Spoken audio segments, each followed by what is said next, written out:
Welcome and thanks for joining us today for the third part of our webinar series, which is Changing Perspectives Author Webinar Series. Today, I'm very excited to be facilitating this conversation with three of our market leader authors, Richard Whittington, Duncan Angwin, and Patrick Regnér. Today's session is called Three Themes for Strategy Today: Digital, Sustainability, and Nonprofits. For those of you who don't know me, I'm Erzsébet Csibi, and I'm the Retention Marketing Manager at Pearson and organizer of this webinar series. Let me briefly introduce our presenters, the authors of our market leader titles, Fundamentals of Strategy and Exploring Strategy, which has now the 13th edition. Richard Whittington is a professor of strategic management at the Side Business School and Millman Fellow at New College on University of Oxford. He is the author of 11 books and has been associate editor of the Strategic Management Journal. Richard has had full or visiting positions at several universities in Europe and US. Duncan Angwin is the Dean of Nottingham University Business School, and he has authored 12 books and over 50 refereed articles in journals, and has served on many editorial boards. Duncan teaches strategy to executives internationally and is also an elected council member of the Chartered Association of Business Schools.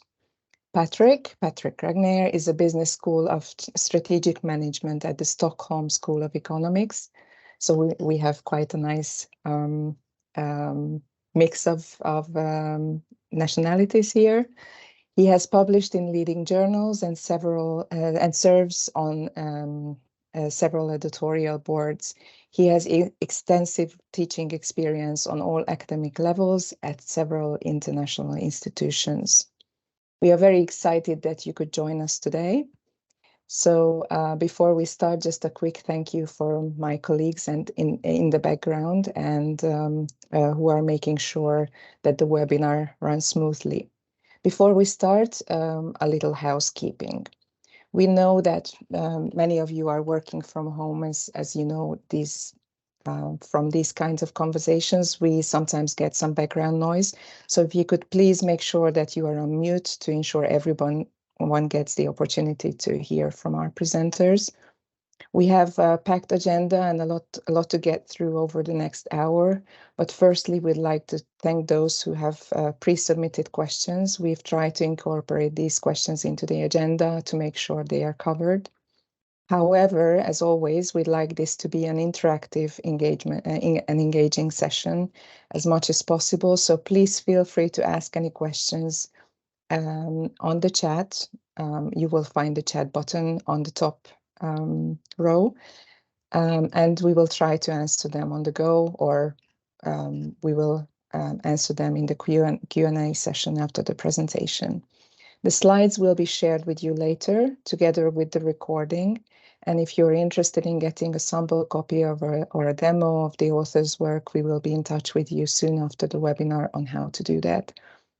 Okay, so that's all from me now. I will pass things over to Richard and his colleagues, and bear with us while we get, we already have the screen up, sorry, and I think we are ready to start. Thank you, Bibi, and delightful to see everybody here. And there's some familiar names amongst the audience too, so special shout out to them. Duncan, Patrick and I will be talking about three new themes which are going to be strong in the new edition of Exploring Strategy, the 13th edition, and which respond to some of the changes that we see in the business world, the organizational world, but also amongst our students. So what we have tried to highlight in what we call the cross-cutting themes for the new edition of the book is digital transformation, non-profit organizations increasingly important, and we have someone from France, I think, who is an enthusiastic member of the audience, so welcome. and sustainability, environmental sustainability issues, which are very salient for many of our students. So we're going to talk about those three cost-cutting themes. Patrick will start with digital. I will go on with Duncan will go on with non-profits, and I will conclude with sustainability. We'll have little pauses in between for Q&As, and we also have a chat function, which we hope you'll use. Please do, because that allows us to continue the conversation. We have, I think, judging from some of the names here, a very experienced set of teachers on the call. So sharing your experience via chat, as well as simple questions to us, will be really valuable. Okay, so let's make the most of the fact that we've got about 30-something experienced teachers on this call. So Rufus, if you can push us on one more slide, please.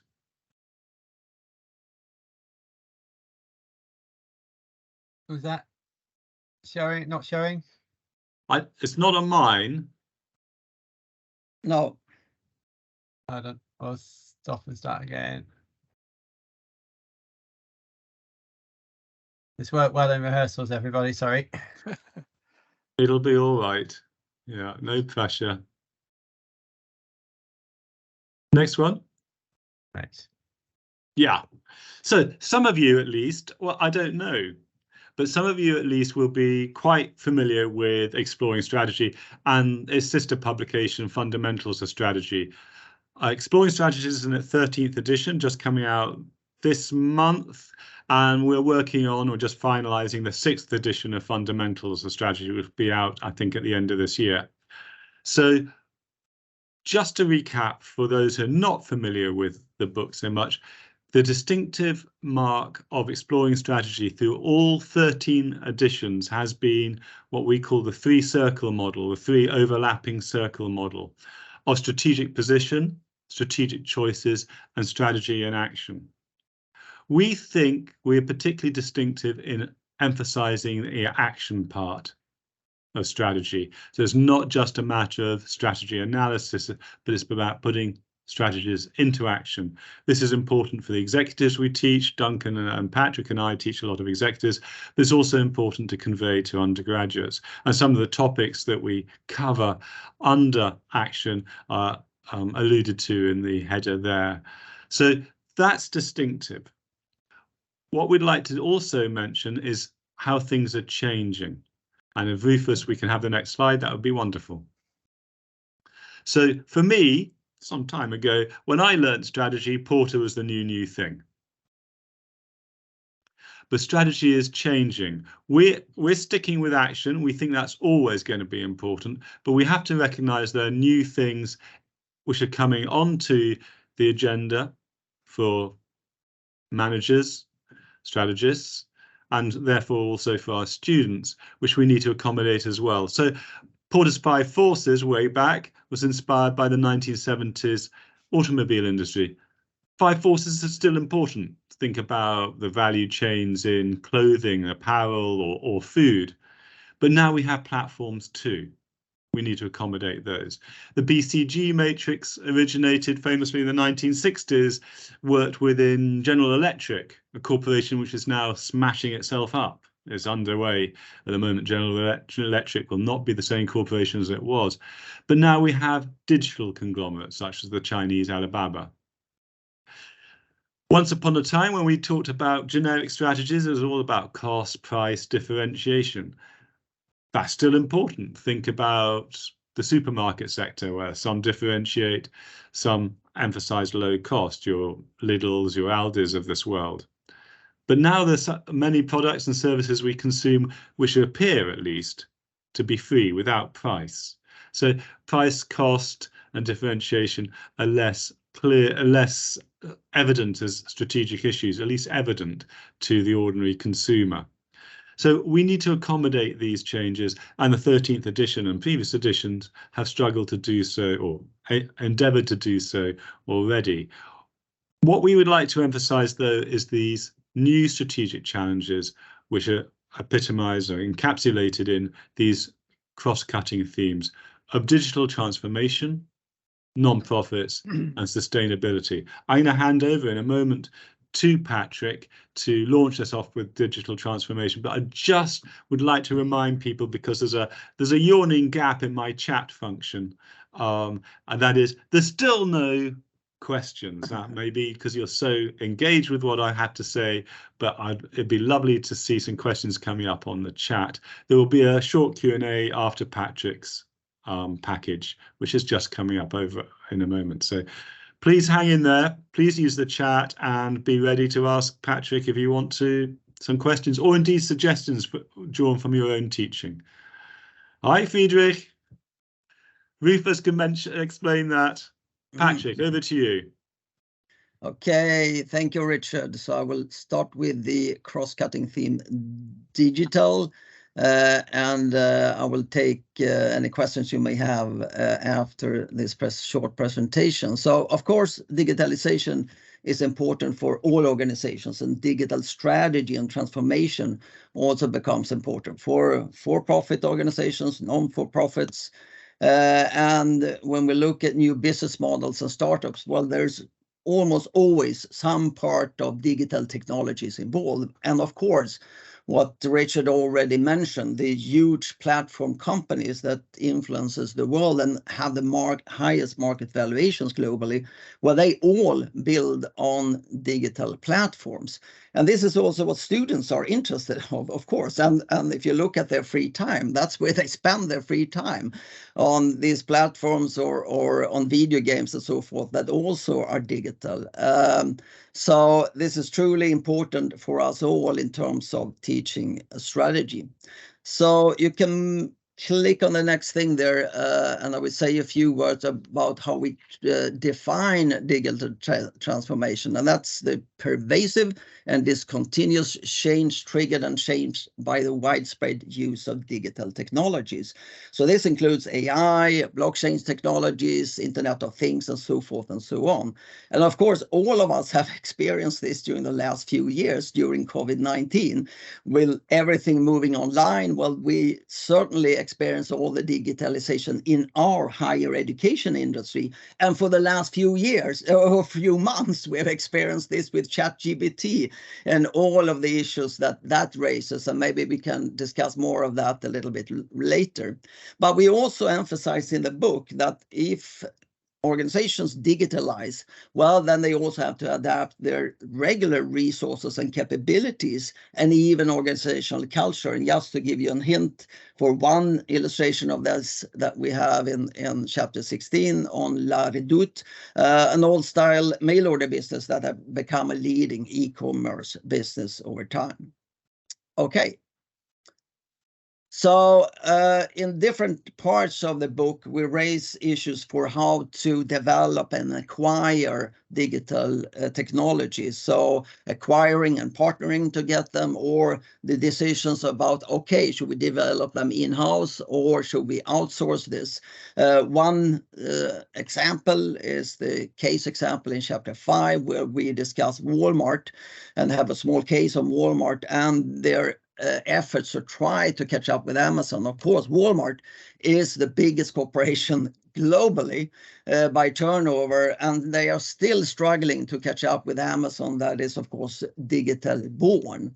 And next we can see, yes, so you can click on one more there with competitive advantages, because if we look at these new digital technologies, well, they may mature pretty quickly and in themselves not become a basis for competitive advantage. It's rather how they interlink with regular resources and capabilities.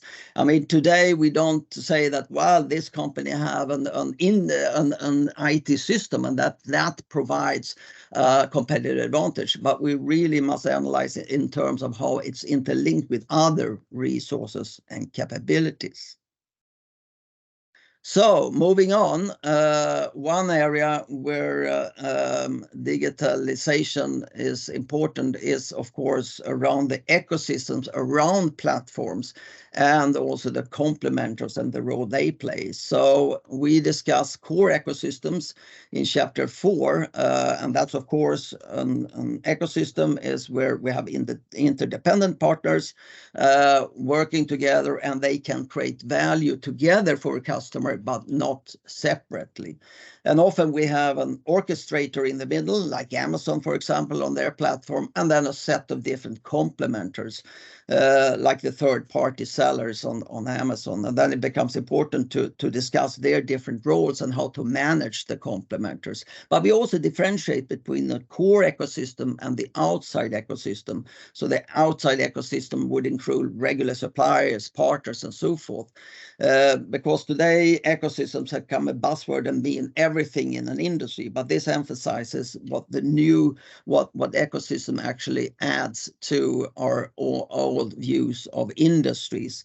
I mean, the center here is really on cooperation, in contrast to what we see through the 5 forces of Michael Porter.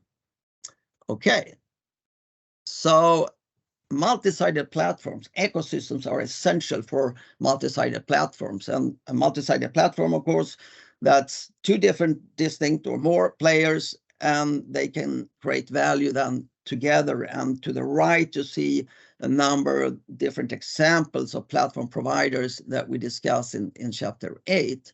What we also do in this new edition of the book, we emphasize how platform strategies differ from strategies in other industries, not the least when it comes to the distinctiveness and the size of the platforms in terms of network effects, but also for the orchestrator in an ecosystem to attract, select, and manage complementers to balance them versus each other. So Amazon, for example, must be careful about what complementers they bring on. And the third important part in terms of strategies on a platform, well, that's the multi-homing cost. So making sure that customers can't easily switch to another platform. Apple, for example, making sure that we stick with the Apple iPhone and iPad easily to an Android platform. Okay. So finally, we also discuss in the book, it's not only strategies in themselves that get influenced by digital technologies, but actually their whole range of digital tools and methods for working with strategy. So take environmental scanning. Well, these days it's almost a piece of cake because out with this. So ChatGPT can help out with this in a tremendous ways. And this is also one way that we perhaps, depending on your policy at your university, can involve students in this. So often students complain about, oh, it's so difficult to find information for this or for their pastel analysis, for example, or their industry analysis. While using ChatGPT, they can easily gather information and even answers for specific questions. But of course, that also puts a focus on their analysis at the end of the day of these different industries or the conclusions from a pastel analysis. And that's very useful because then we can get directly to the strategy questions rather than having students spend a lot of time in gathering information. Communication in terms of digital visualization, also supported by digital generation of ideas from the bottom of the organization up through Jammer, which is Microsoft and tool for this, or other strategy jamming technologies, also useful. And even implementation through blogs and virtual town halls and so forth also enters as an important part in strategy work and implementation. And in chapter 3, we discuss also crowdsourcing forecasts, which is extremely powerful and even better many times than regular forecasting.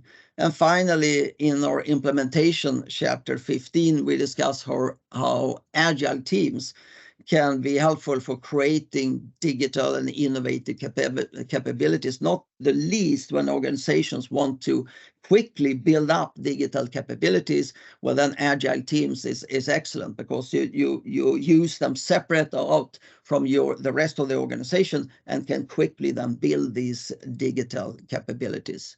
And then finally, just to give you an idea about the content on the final slide here, what we have in terms of digital teaching examples. As you can see, plenty of different illustrations related to digital, many case examples relating to digital and digital strategies and digital transformation. And in the text and cases version, we also have some cases related also to this. For example, the multi-sided platform competition in the video game industry, for example. So a lot of material related to digital and digital strategies and digital transformation. All right, thank you. Any questions or issues you want to raise when it comes to the digital side and digital theme of Exploring Strategy, edition 13, or anything that came up in the chat, perhaps? Well, perhaps, Richard, would you like to reflect on what Lynn has written? You're on mute. Thank you for the suggestion. Lynn has given a very interesting contribution in the chat on ESG and how one of the ways in which she approaches it. I think she particularly looks at ESG, that's environmental, social and governance issues, via the supply chain. We look at ESG in chapter 6, but I have to admit, I don't think we look very much at ESG in the supply chain, and perhaps we should do. Lynn, is often when we find a gap in our book, we throw out a challenge in response. Please write us a case or an illustration for the next edition. So Lynn, the challenge is out there.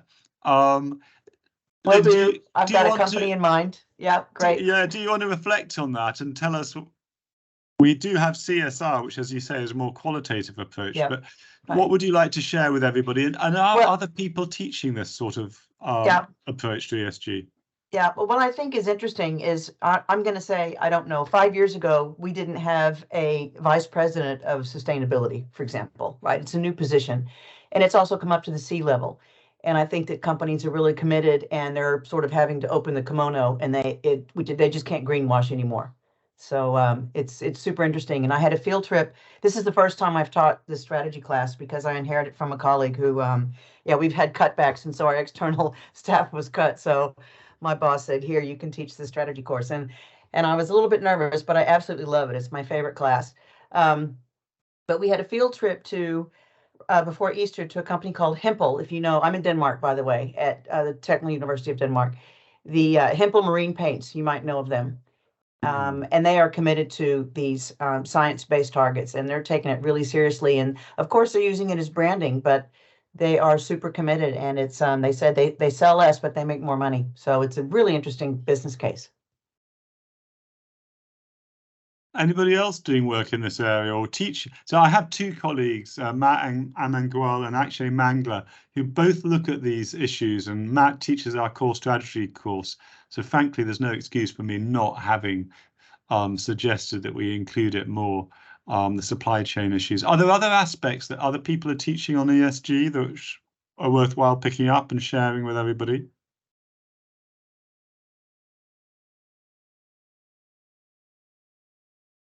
Or indeed on the digital side?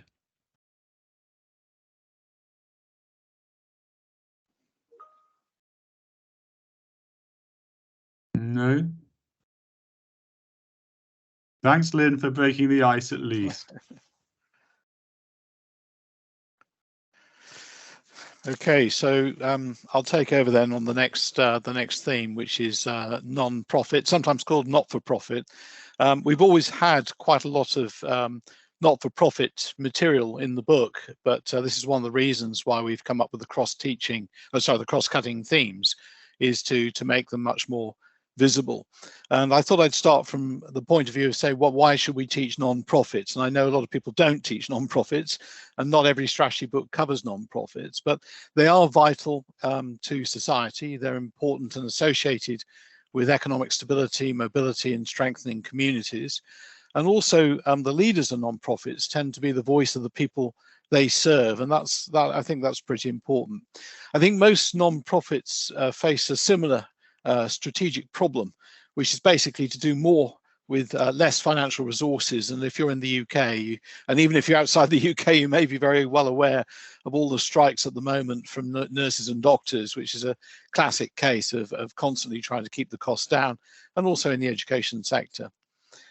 It's also a large sector, and in the UK we have about 500,000 non-profit organisations, of which about 175,000 are charities. That's from last year, and that involves 928,000 trustees and 5.2 million volunteers. So a large number of people are involved in these organisations, and they spend about £46 billion a year delivering on their, I think, very important social mission. So it's a very big endeavour, and that's about 85% of their total spend. So it's a very significant sector that we can't really afford to ignore, I think.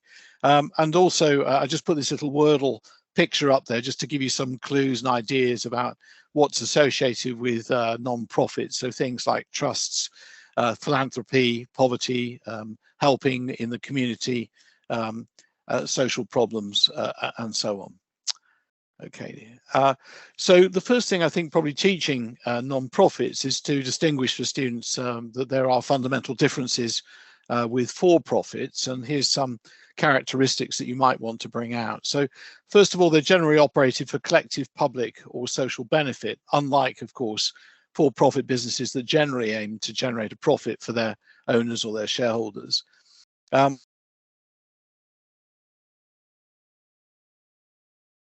Distributing and involves some degree of voluntary participation. Now, one thing students need to be clear about is that when non-profits generate revenues in excess of their costs, these are reinvested in the purpose of the organization and not paid out for private gain, unlike, for instance, for-profit. So non-profits tend to think rather differently, of course, about profits and revenue and income. So another point to make is that their funds come from sponsors, such as governments, donors, and trusts, and so on. And that the end users are generally not the prime source of funds. Now, that's not always the case, of course, because customers can actually pay to non-profits, but mostly that's not the prime source. So a good example, for instance, are hospitals where patients are not paying for their care. So essentially then we're talking about different business models. At least that's the starting point, I think, if you're teaching non-profits. Now the book, Exploring Strategy, has a lot of strategy tools, which I think are very useful for non-profits. So for instance, chapter 1, we talk about organizational purpose, vision, mission, and goals. And there's a very nice case in the book. It's called Emmaus, the founder as a resource. And it focuses on a priest called Abbé Pierre, who founded a non-profit in Paris just after the war to look after people who were homeless or dispossessed. And this has become very successful. And the reason we like the case is it allows you to make a nice comparison on multiple dimensions between not-for-profit, as listed in the teaching notes, and for-profit corporations. So the dimensions, for instance, are culture. In this particular case, it's focusing on the mission. It's driven by its mission, as opposed to corporations that are profit-driven. You can see different expectations of stakeholders, for instance. So, and it's common for not-for-profit or non-profit organizations to focus on the efficient use of resources to fulfill their mission or purpose, rather than fulfilling a fiduciary duty to shareholders. Governments is different as well. Non-profit are defined by statutes. Corporations are complying with commercial law. They'll have different KPIs, key performance indicators. So it'll focus very much on the mission for non-profit, and it'll have a lot more emphasis on financial ratios with corporations. And then in terms of competition, non-profits do compete with other charities, of course, for donors and subsidies.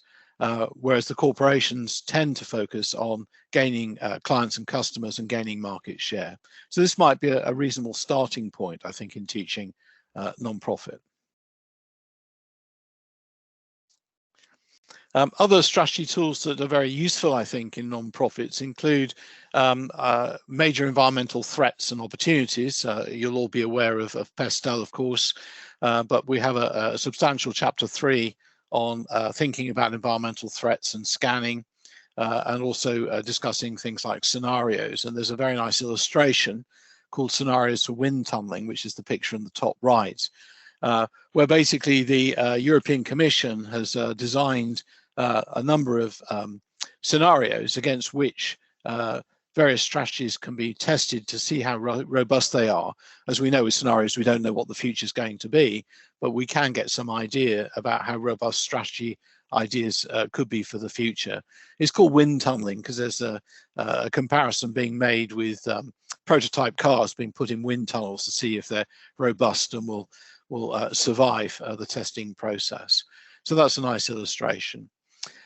We have quite a lot on key capabilities in chapter 5, and also managing organizational governance in chapter 7, and also linking goals to resourcing decisions, all of which are very important, of course, to non-profits. And in the bottom right, we have an example of a substantial case study on the city of Vaasa and how they create their strategy. And this is a strategy map that seeks to link these levels together. So for instance, at the top, we have our goals, which is that they want to be the happiest city in Finland for population. They also have a population target, and you might just be able to see that they have a carbon neutral target date as well. So those are clear goals.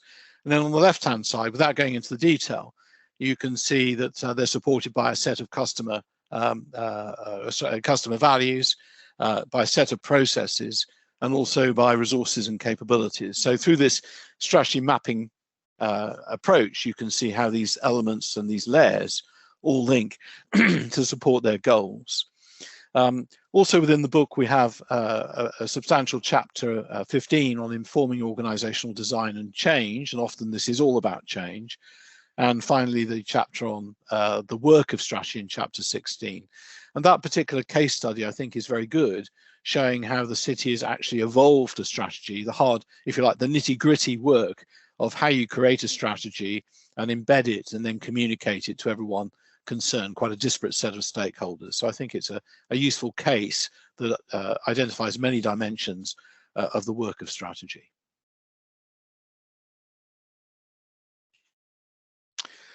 Other tools that I think are useful, stakeholder analysis, of course, is very key for non-profit. Often you have very conflicting stakeholders, which is always a good place maybe to start, and also with mapping strategy. And in chapter 2, I think we have a very insightful diagram, which is trying to map the urban indigenous food system in Canada. And I think just by looking at the figure on the right-hand side, you can see how the food system is in lots of different sectors and systems. So it's within the health sector, it's within the economic sector, it's within the social sector, and so on. And so I think this is very useful to show students both the complexity of certain major issues, but also the interconnectedness that one has to take into account. So it means that if you are trying to intervene in the food system or any other major issue of this type, you do need to recognize its place in multiple systems. And I think that's a very helpful exercise, particularly as we're all trying to engage with the major problems facing the world at the moment, such as global warming, food poverty, and so on.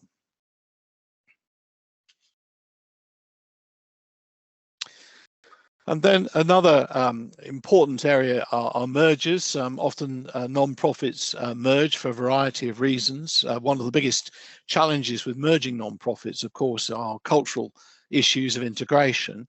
Chapter 7 has our famous cultural web, which I think is a very effective tool for trying to understand how cultures may be brought together or not in mergers. And the example we have in the case on the right there is a university in Paris called Dauphine, and it was integrating with to create something called Paris Science of Letters, and it involved certain cultural challenges.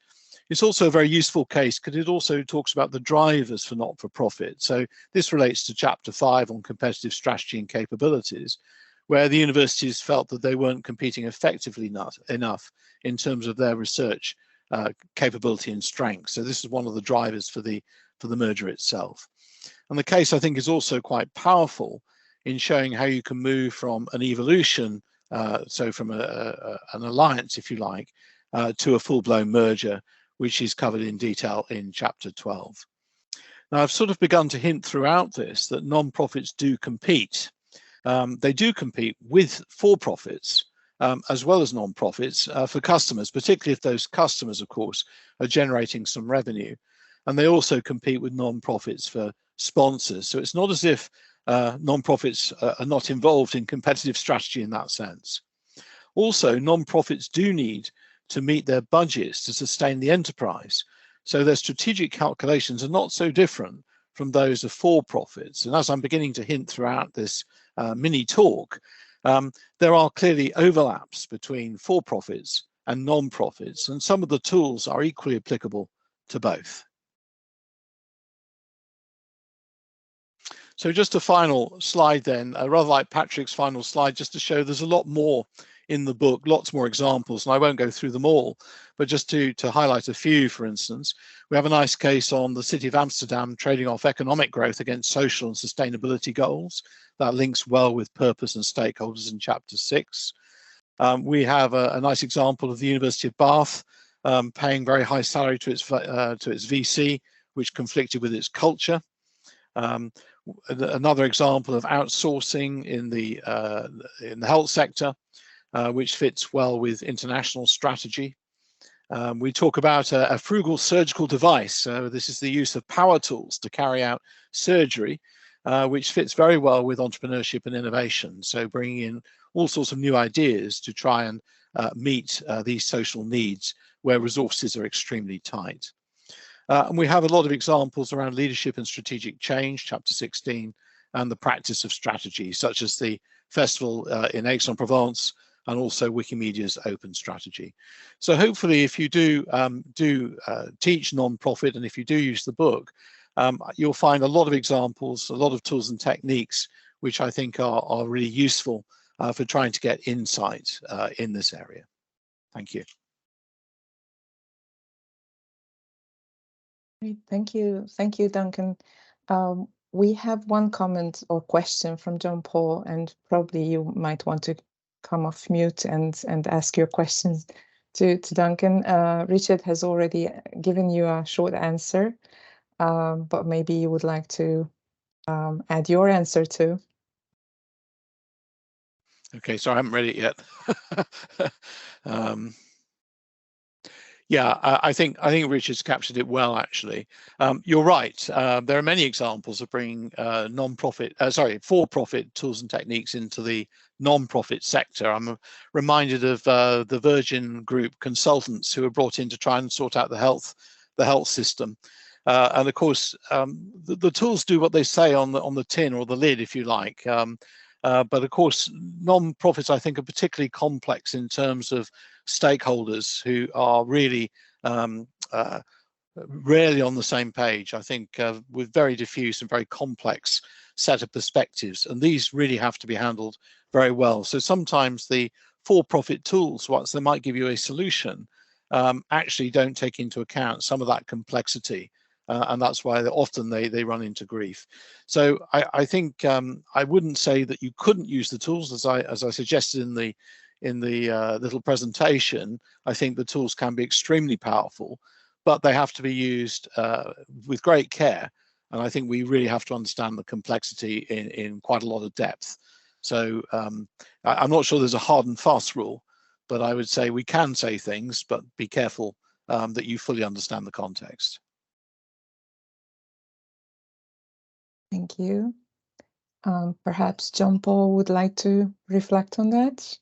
If you do, please come off mute, yeah? Sure, no, thank you very much. No, I really appreciate that, both the comments from Richard and Duncan.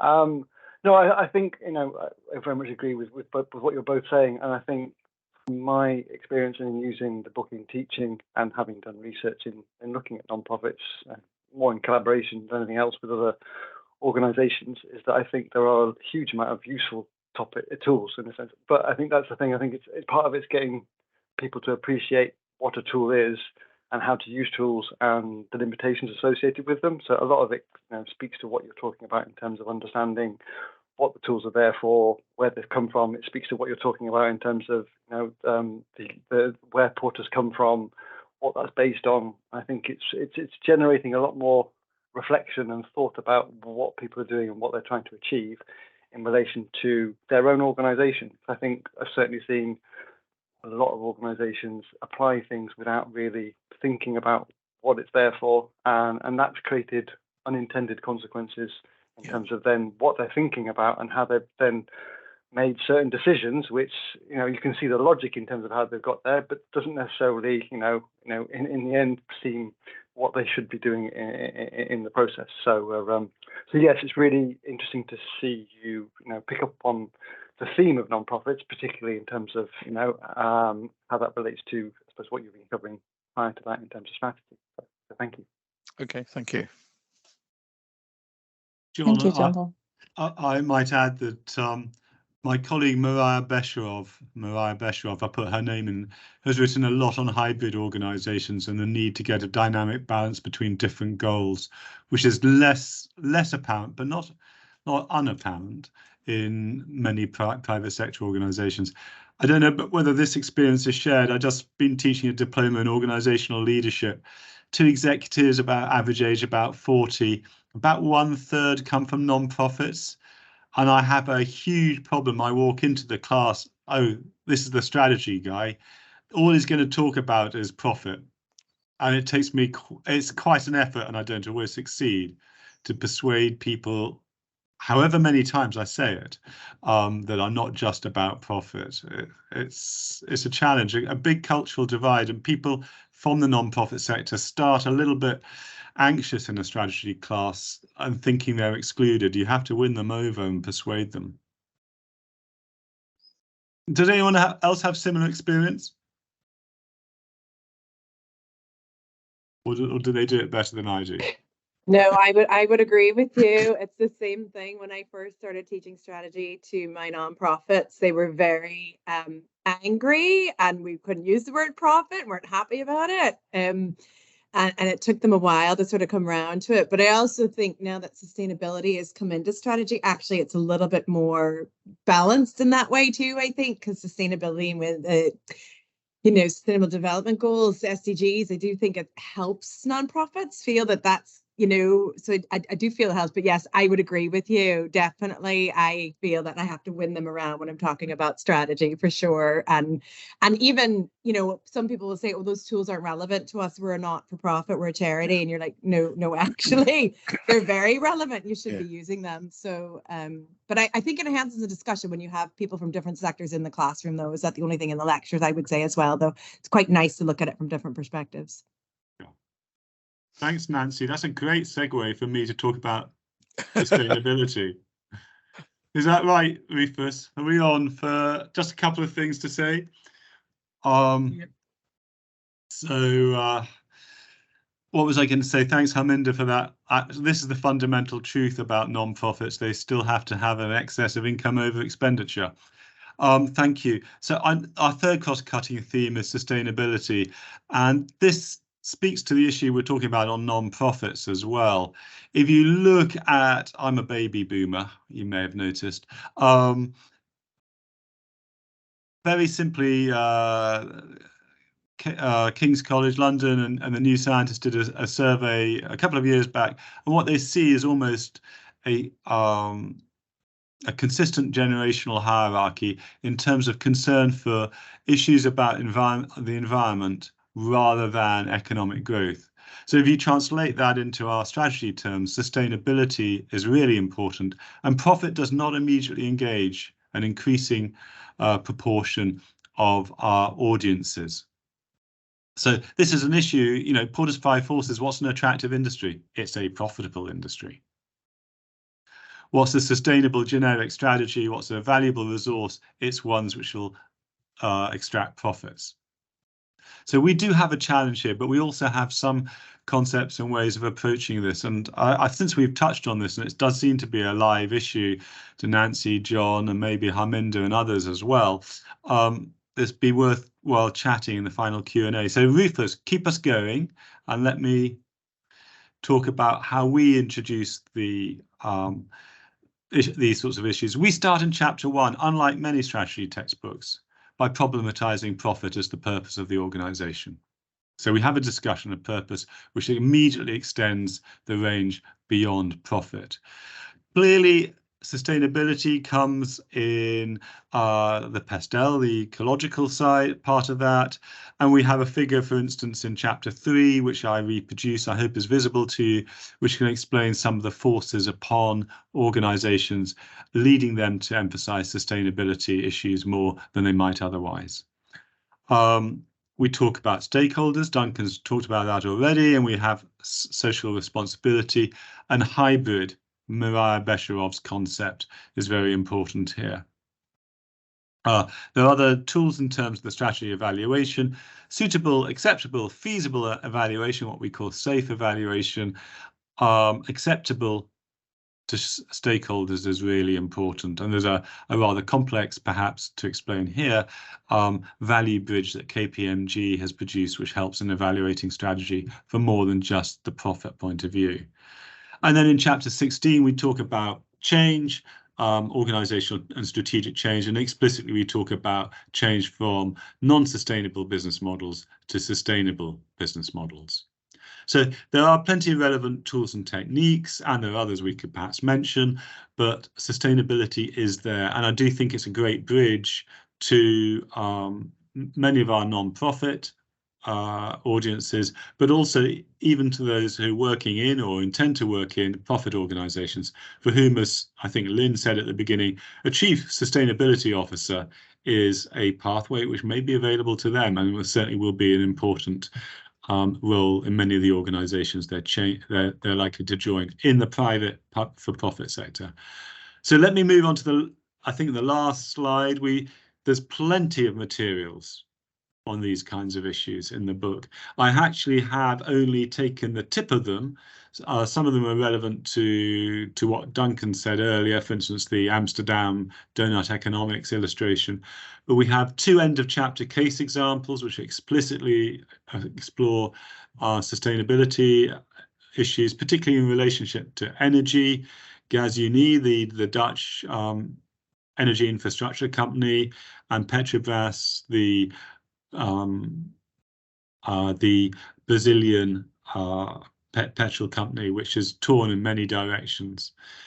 Cases, we have a number of cases on net zero, explicitly addressing the strategy issues, and others. Seplat is one I worked on with a PhD student of mine, where we looked at the very controversial issue of extracting petrol in the Nigerian Delta, where there are many, many stakeholder issues, but sustainability and the ambivalences around it. You know, should we stop developing countries, those with very unequal distributions of income, from developing their natural resources in pursuit of sustainability? That comes up in the Seplat case.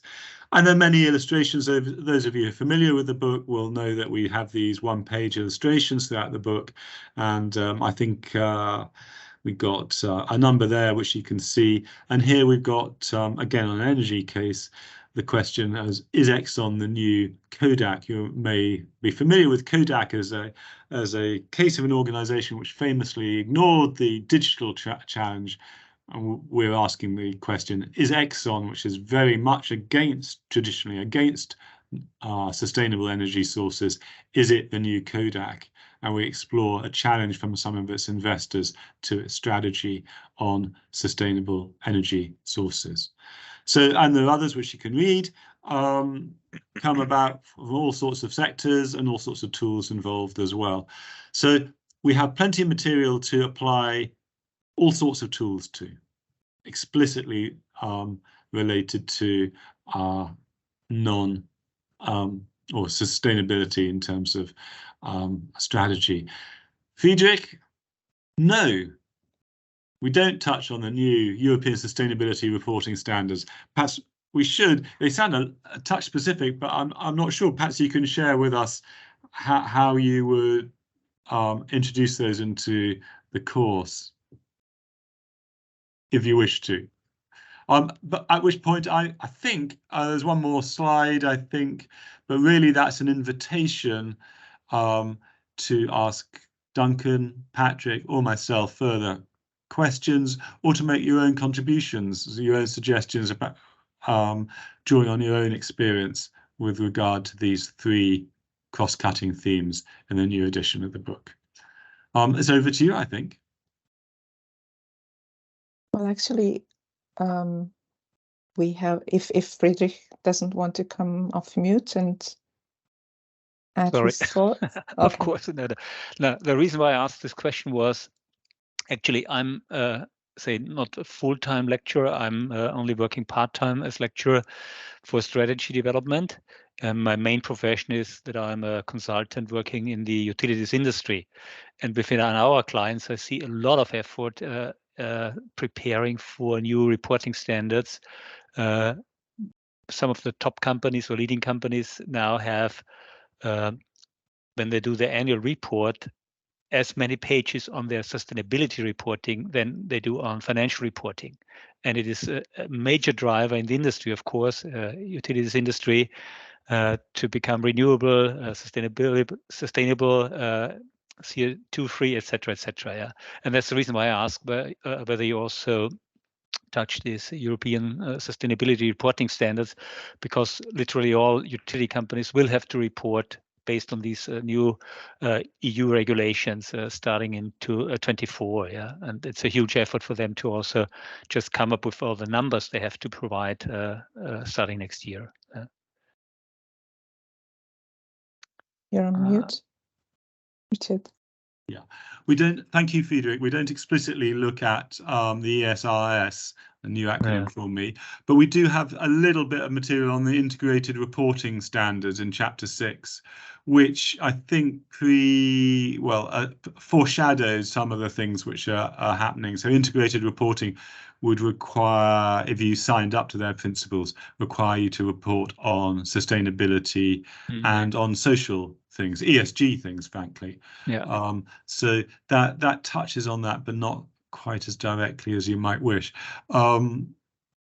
Petrobras is a company which is was one of the first adopters for integrated reporting.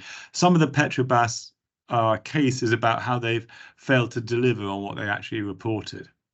So again, suggesting it's really quite a complex issue to execute on. So that end of chapter case, I think it's in chapter 3, might be relevant to no, sorry, it's in chapter 6, whereas chapter 3 is on Gaz Uni, which might well now be adopting the SRS. I don't know whether you know whether that's the case, but I imagine it would be. Gaz Uni being a big Dutch infrastructure energy company. Yeah. Okay. Okay, thank you. Thank you. Thank you for adding your thoughts. There is actually one pre-submitted question which maybe Rufus would be able to answer. I'm not sure. So the question goes like this: could you please share anything different or special in Revel version compared to the text version? So first of all, could you explain what Revel is, just very shortly, and then explain what the difference is between the text and Revel? Yep, sure. Thanks, Babby. Firstly, let me briefly introduce myself. For those of you who haven't met me, my name is Rufus Kerno. I'm the Director of Product Management at Pearson, and I work closely with the authors and have done for a number of years. Revel is our Revel version for Exploring Strategy is really an online platform which takes the Exploring Strategy content but adds into it interactivity and self-assessment, along with a dashboard so you can view students' progress.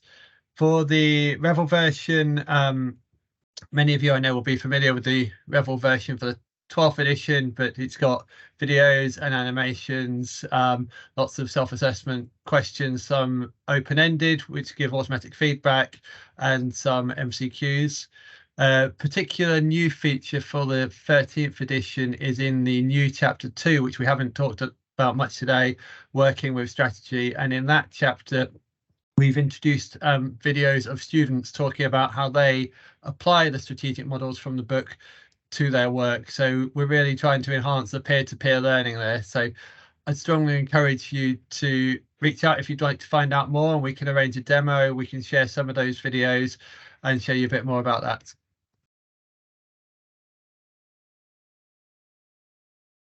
Thank you. Has anybody got any immediate questions on that?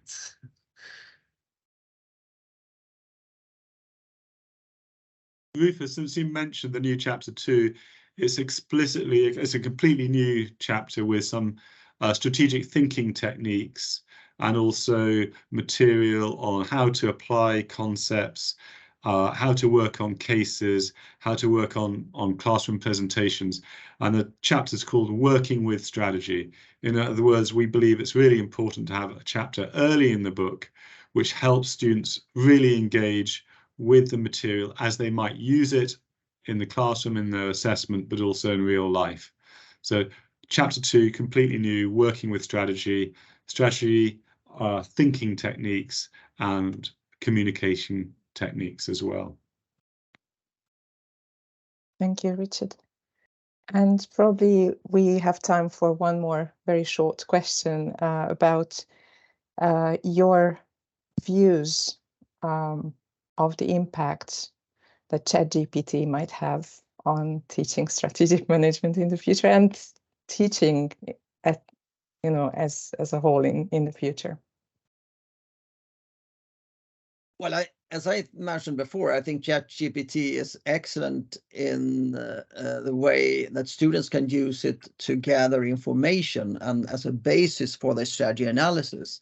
If it's for a pastel analysis or if it's for an industry analysis or any project they may have, because often they complain about that it takes such a long time to gather information and they don't have time for the analysis. But here they actually have a tool that will help them quickly to move to the analysis part. And it's also good for us as teachers, because then we can evaluate and pinpoint the analysis in itself. So I think in that way, ChatGPT is tremendously useful. Of course, for our examinations, that's another issue, because there we have to be very careful in terms of how we formulate our examinations and what setting we actually use for them.